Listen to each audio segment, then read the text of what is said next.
Infection control society آپ کی صحت کے بارے میں آپ کی آگاہی کے لیے مختلف مضامین پیش کرتی ہے۔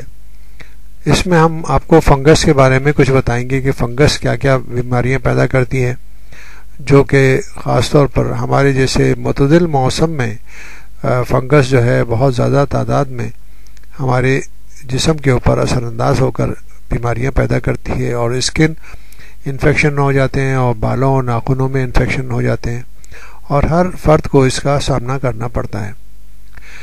اس کو عام زبان میں داد بھی کہتے ہیں۔ پھپھوند سے ہونے والا جلدی مرض جسے عام طور پر داد بھی کہا جاتا ہے۔ ایک داد تو وہ ہوتی ہے جو بطور شاباشی دی جاتی ہے، جیسا کہ شاعر نے مطالبہ کیا ہے، نہ کردہ گناہوں کی بھی حسرت کو ملے داد۔ لیکن جب ہم ایک مرض کا ذکر کر رہے ہیں جو خاص طور پر جلد کو لاحق ہوتی ہے، داد ایک قسم کی جلدی بیماری ہے جسے انگریزی میں رنگ ورم کہتے ہیں۔ اس کی وجہ پھپھوندی ہوتی ہے یعنی کہ فنگس، اور یہ فنگل انفیکشن جلد کے علاوہ بالوں اور ناخنوں کو بھی متاثر کرتی ہے۔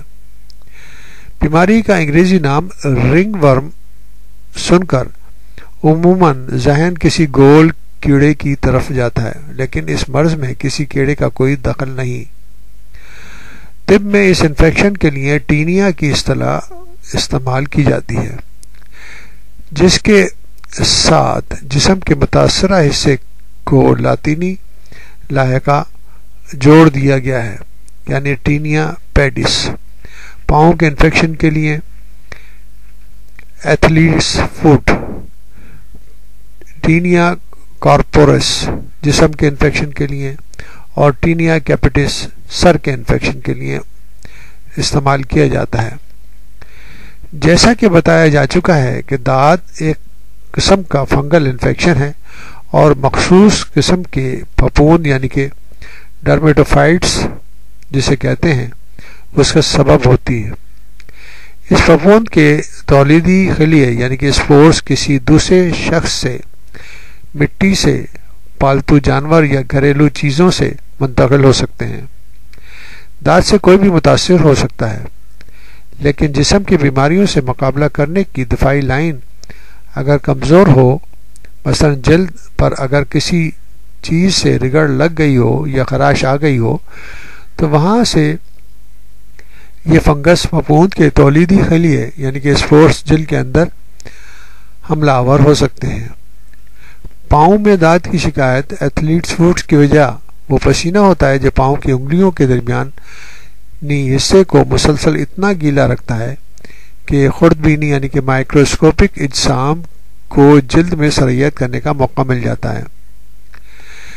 داد کی وجہ سے عموماً جلد کا متاثرہ حصہ سرخ ہو جاتا ہے اور اس پر چھلکے جیسے قدرے گول دھبے نمودار ہوتے ہیں۔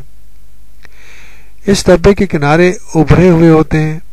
ان گول دھبوں میں خارش بہت زیادہ محسوس ہوتی ہے۔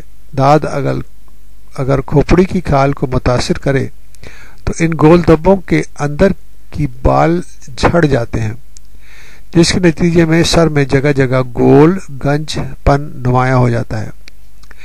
داد سے ناخن بھی متاثر ہو سکتے ہیں اور متاثرہ ناخن موٹے بدرنگ ہو جاتے ہیں۔ ہتھیلیاں اور تلوے کی جلد بھی چھلکے والی یا پرت دار ہو جاتی ہے۔ عام طور پر ڈاکٹرز جلد پر گول دھبوں کو دیکھ کر ہی انہیں داد کی حیثیت سے شناخت کر لیتے ہیں، تاہم بعض اوقات متاثرہ جلد کو نرمی سے کھرچ کر لیبارٹری ٹیسٹ کے ذریعے پھپھوند کی تصدیق کی جاتی ہے۔ داد کا سبب بننے والی بعض پھپھوند کو اگر بالائے بنفشی شعاعوں سے دیکھا جائے تو وہ چمکدار نظر آتی ہیں، لیکن اکثر پر اس کا کوئی اثر نہیں ہوتا، اس لیے یہ ٹیسٹ قابل بھروسہ نہیں سمجھا جاتا۔ عموماً داد کا علاج اینٹی فنگل کریم یا لوشن سے کیا جاتا ہے۔ انہیں کئی ہفتوں تک مسلسل استعمال کرنا پڑتا ہے کیونکہ پھپھوند یا فنگس اکثر جلد کے ٹشو کے اندر عارضی طور پر روپوش ہو جاتی ہے اور جب دوا کا اثر ختم ہو جاتا ہے تو پھر باہر نکل آتی ہے۔ بعض اوقات ناخن اور بالوں کے انفیکشن میں کئی ہفتوں تک گولیوں کی صورت میں اینٹی فنگل دوائیں دی جاتی ہیں۔ بہت کم ایسا ہوتا ہے کہ کسی کو 2 سال تک علاج کی ضرورت پیش آئے، تاہم اگر مرض دوبارہ ابھرے تو ڈاکٹر کے علم میں ضرور لانا چاہیے۔